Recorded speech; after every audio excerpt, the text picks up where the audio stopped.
The highway stretched endlessly, a dark ribbon disappearing into the horizon. James Parker's hands were tight on the wheel, his fingers tapping anxiously. The hum of the tires rolling against the pavement had become hypnotic, making his eyelids feel heavy. It had been a long drive, and exhaustion clung to him like a thick fog. In the back seat, 10-year-old Ethan sat hunched over his tablet, lost in a world of pixelated adventure. His blonde hair fell over his forehead, illuminated by the faint glow of the screen. He had barely spoken in the last hour.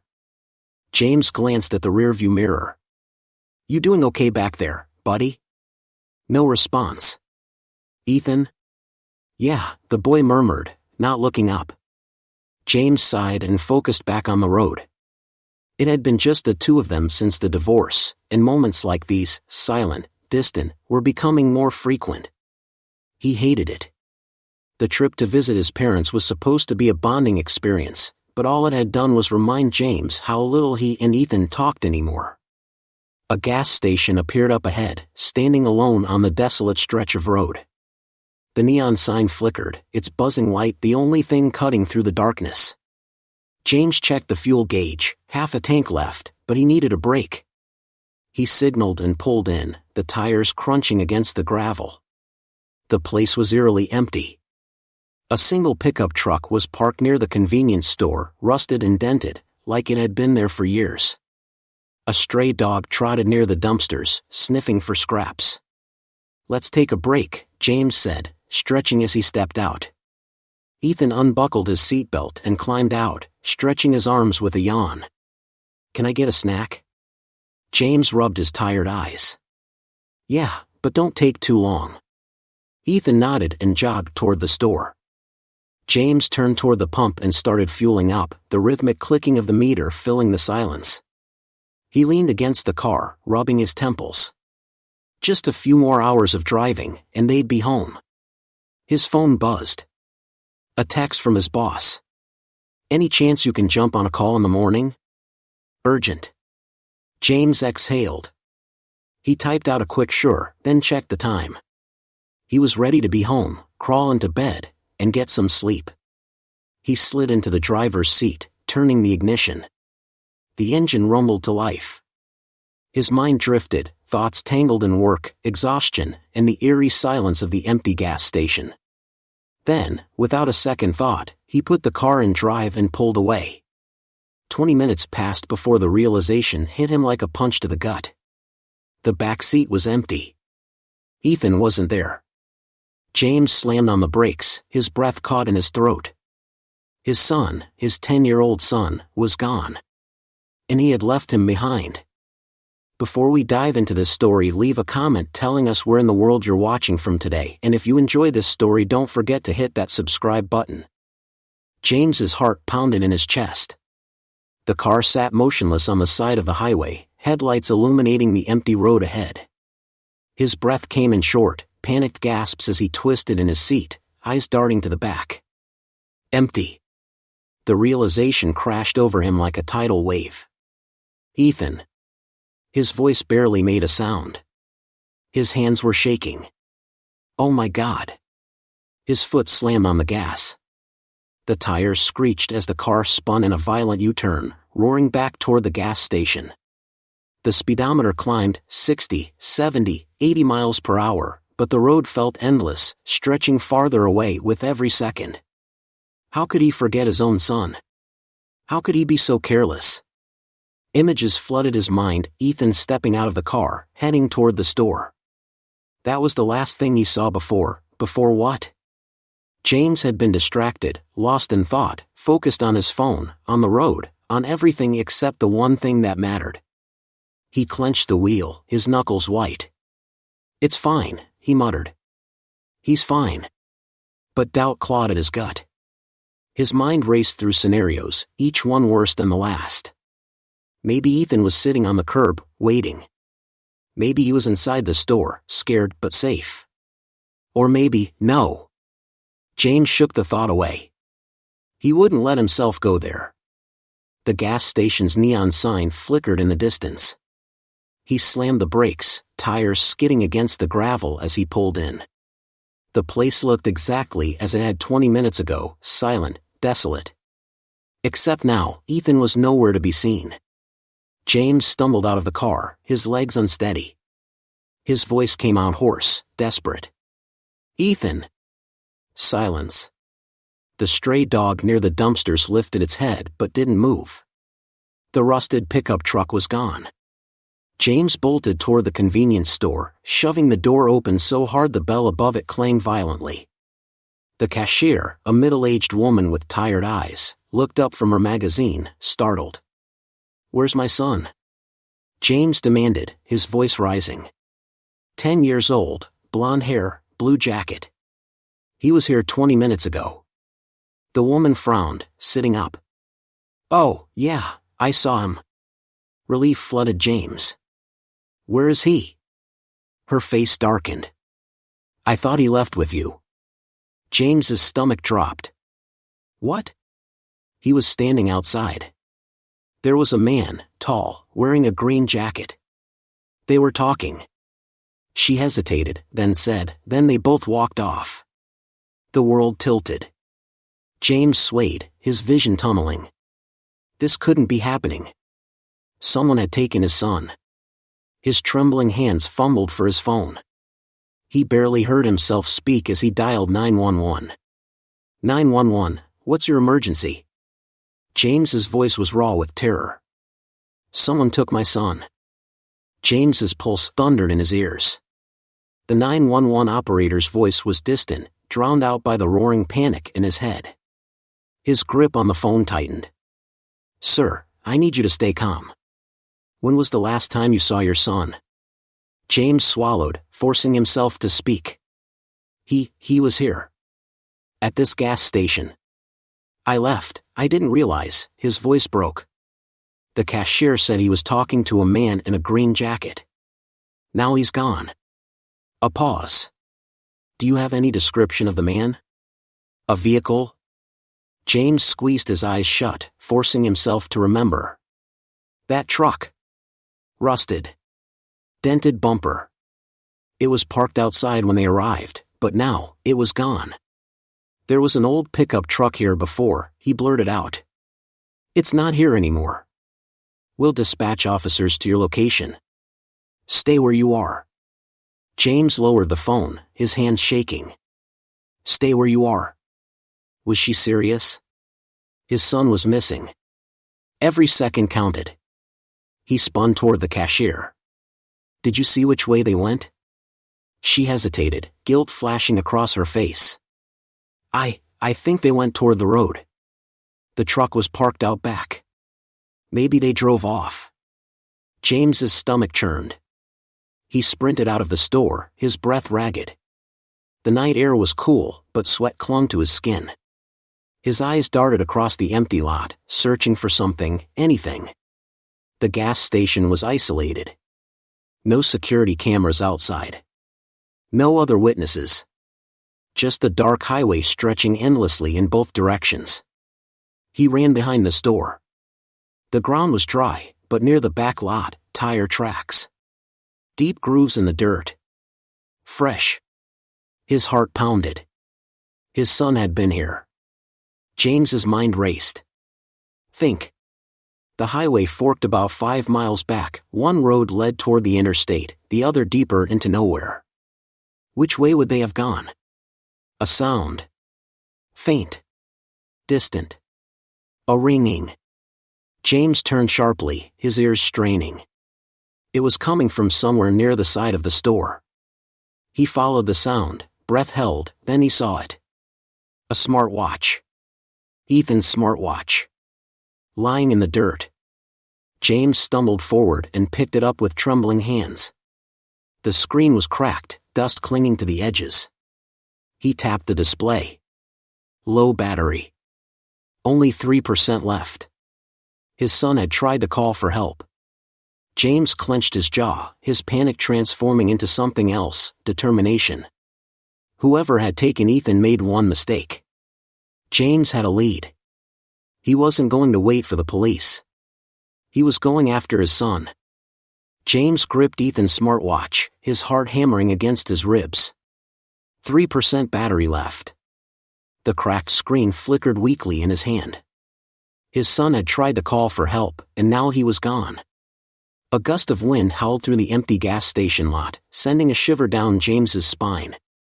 He spun on his heels and stormed back inside the store, his blood roaring in his ears. The cashier flinched as he pushed through the door. "You saw my son with a man in a green jacket," James said, his voice sharp. "Tell me everything." The woman hesitated, guilt flickering in her tired eyes. I didn't think anything of it. Your boy was standing outside, looking around, like he was waiting for you. The man came up, said something to him. They talked for a minute, then walked toward the back. James's hands curled into fists. Did the man seem threatening? Did Ethan look scared? She shook her head quickly. No, he didn't grab him or anything. Your son went with him willingly. James's stomach churned. That didn't make sense. Ethan was smart, he wouldn't just leave with a stranger. Unless the man had tricked him. What did he look like? James demanded. She frowned, trying to recall. Tall, maybe late 40s? Dark beard. He was wearing a green army jacket. I think he had a limp, he walked a little stiff. James clenched his jaw. A limp. A truck with a dented bumper. A green jacket. He was building a picture in his head, but it wasn't enough. Did you see his truck? She nodded. Yeah. Old. Rusty. Looked like a Ford, maybe from the 90s. It was parked out back. James's pulse spiked. That was it. That was the truck. He grabbed his phone and pulled up the keypad. I'm calling the police again, he muttered. But before he could dial, the cashier spoke. Wait. James froze. What? Her face was pale now, her hands gripping the counter. I just remembered. A few weeks ago, a guy matching that description came through here. Same jacket. Same truck. He was asking if we had a payphone. But I remember because, she hesitated. Because he asked about kids. James felt his blood turn to ice. What do you mean? He asked if a lot of families stopped here. If we ever saw kids traveling alone. Her voice dropped to a whisper. I thought it was just small talk. James's grip tightened around his phone. This wasn't random. This man had been watching. Ethan hadn't been taken by chance. He was targeted. A lump of dread settled in James's throat. He wasn't dealing with just a lost child anymore. He was dealing with someone who had done this before. And if he didn't act fast, his son might not be coming back. James's fingers trembled as he gripped his phone. His mind raced, trying to process what the cashier had just told him. The man in the green jacket, he had been here before. He had asked about kids. This wasn't random. Someone had taken his son on purpose. James's breathing was shallow as he pressed 911 and brought the phone to his ear. 911, what's your emergency? My son is missing, James said, his voice raw. He was taken from the gas station on Route 17. A man in a green jacket, driving an old, rusty pickup truck. He's done this before. The cashier recognized him. You need to send someone now. Sir, I understand this is an emergency. Officers are already en route to your location. I need you to stay calm. I don't have time to stay calm. James exploded. Every second counts. He's out there somewhere, and I need you to find him. A beep cut him off. His phone screen flashed low battery, 1%. No, James muttered, scrambling for his charger. But he had left it in the trunk. His phone flickered once, then died in his hand. Silence. James let out a shaky breath. He was completely cut off. He turned back to the cashier, who was still staring at him with wide eyes. Do you have a landline? She shook her head. No, just my cell, but there's barely any service out here. James gritted his teeth. Think. The police were coming, but how long would it take? What if they were too late? His gaze snapped to Ethan's broken smartwatch in his other hand. It was still powered on, barely clinging to life. If Ethan had tried to call, there might be something there. James frantically swiped across the cracked screen. The interface was slow, glitching from the impact, but the call log was still visible. One outgoing call. 7:42 p.m. Duration, 4 seconds. James's stomach twisted. His son had tried to reach him, tried to send a message. He tapped on the voice memo app, praying there was something. The screen lagged before loading. One new audio file. With a shaking thumb, James pressed play. At first, just static. Then, Dad?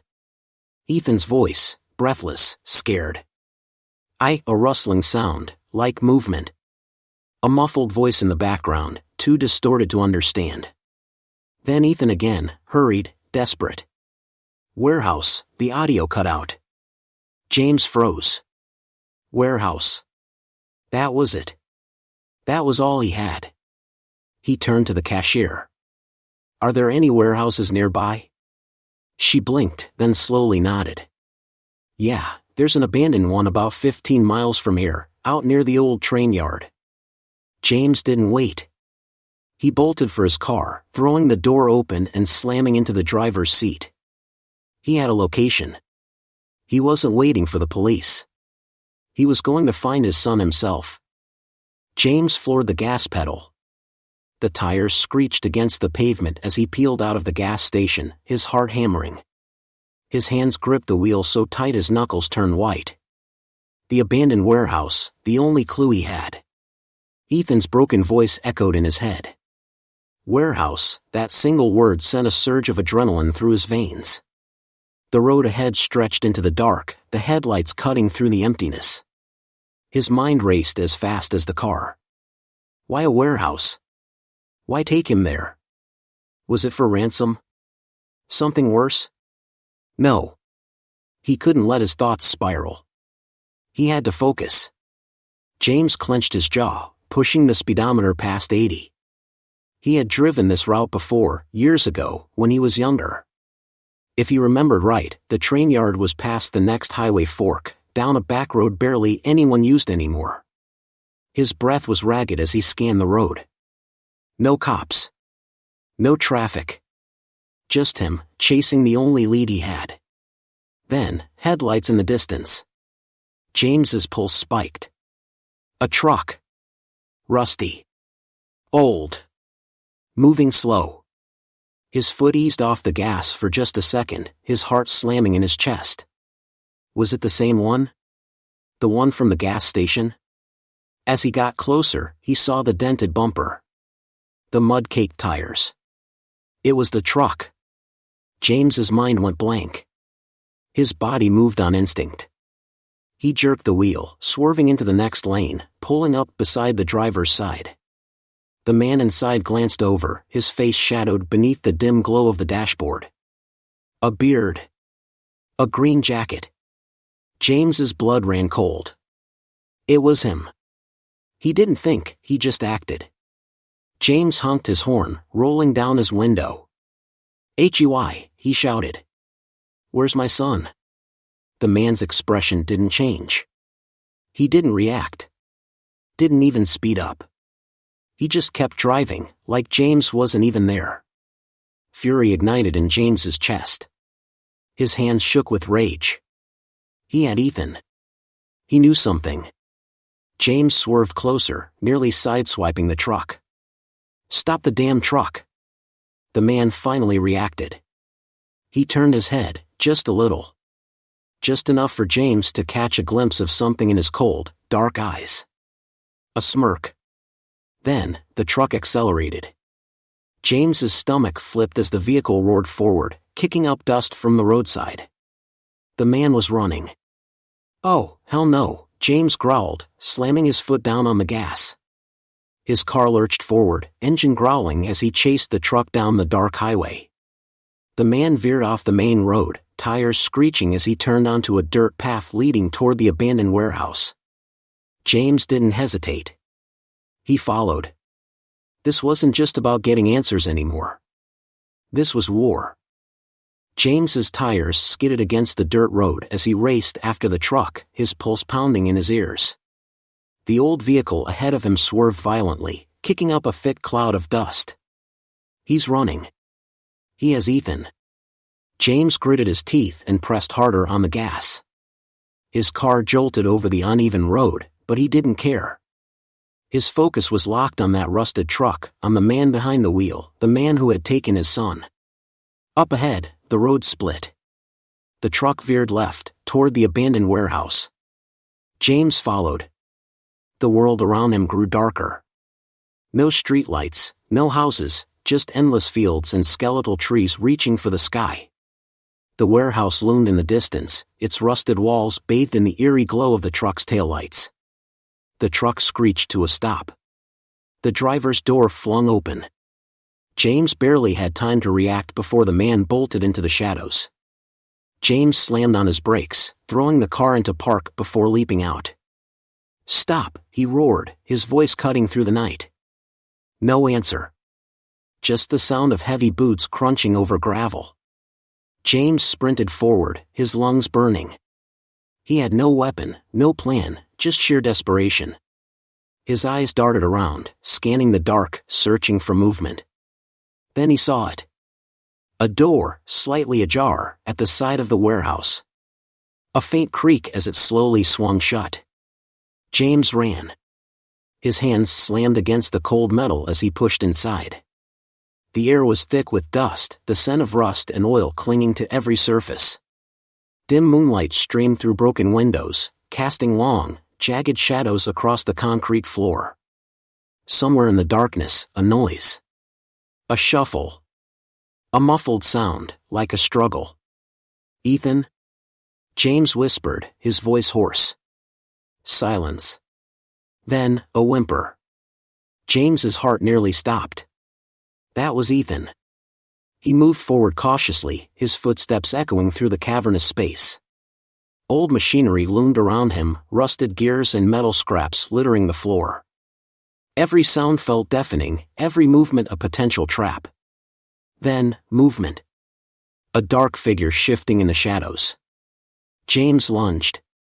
His hands collided with fabric, rough and thick, the man's jacket. A struggle erupted, fists swinging in the dark. James felt a punch slam into his ribs, pain exploding through his side, but he didn't let go.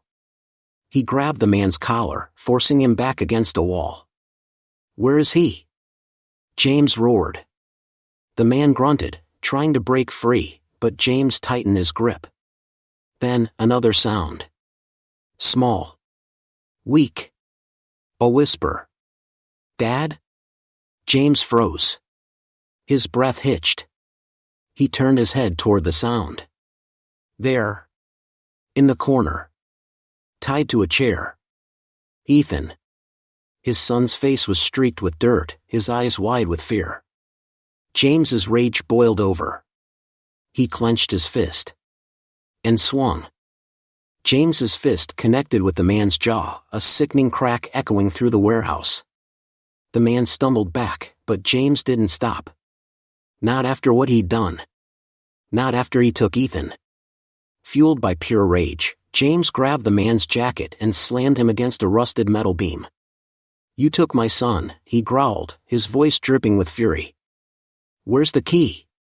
The man let out a low chuckle, wiping blood from his mouth. His dark eyes glinted under the faint moonlight. Amused. James didn't hesitate. He drove his knee into the man's stomach, making him gasp. "The key," he barked. A raspy laugh. "You're too late." James's stomach dropped. He whirled around. Ethan. His son sat in the corner, hands tied behind the chair, ankles bound. His face pale, his breath shaky. But his eyes, those blue eyes that mirrored James's own, held fear and something else. Desperation. "Dad, behind you." James barely had time to react before something cold and hard slammed into the side of his head. Pain exploded. His vision blurred. He staggered, his knees nearly buckling. The world spun as he crashed onto the dusty concrete. Footsteps. A heavy presence looming over him. The man. James gritted his teeth, forcing his vision to clear. The man stood above him, gripping an old crowbar, his breath ragged from the fight. "You should have stayed out of this," the man muttered, lifting the crowbar again. James braced himself, but before the blow could land, a loud clank rang out. The man froze. His body jerked forward. Ethan. James's heart leapt as he saw his son standing behind the man, his small hands gripping a rusty metal pipe. He had swung it, hard, right against the man's back. The man grunted, staggering. It was all James needed. Ignoring the throbbing pain in his skull, he lunged forward, tackling the man to the ground. The crowbar clattered away. James grabbed the man's collar, lifting his fist. One punch. Another. And another. The man groaned, his resistance weakening. Blood smeared across his face. His body went limp. James panted, his fists shaking. The fight was over. Then, a siren. Red and blue lights flashed through the warehouse's broken windows. Tires screeched outside. The police. James let go of the man, chest heaving, and scrambled to Ethan. He grabbed his son, pulling him into his arms. Ethan clung to him, his small body trembling. "I knew you'd come," he whispered. James swallowed the lump in his throat, pressing his forehead against Ethan's. "I will always come for you."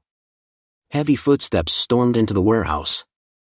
Officers swarmed in, guns raised. James didn't care. He had his son. And nothing else mattered. Flashing red and blue lights painted the warehouse walls as officers stormed inside, their weapons drawn. James didn't let go of Ethan. He held his son tight, his body still buzzing with adrenaline, his heartbeat drumming in his ears. "Sir, step away from the suspect," a cop ordered. James barely registered the words. His mind was still in survival mode, his body tensed for another fight. The man could wake up. He could run. He could still take Ethan. "Sir." "Step away." James blinked, snapping back to reality. The officers surrounded him now, their eyes flicking between him and the bloodied man on the floor.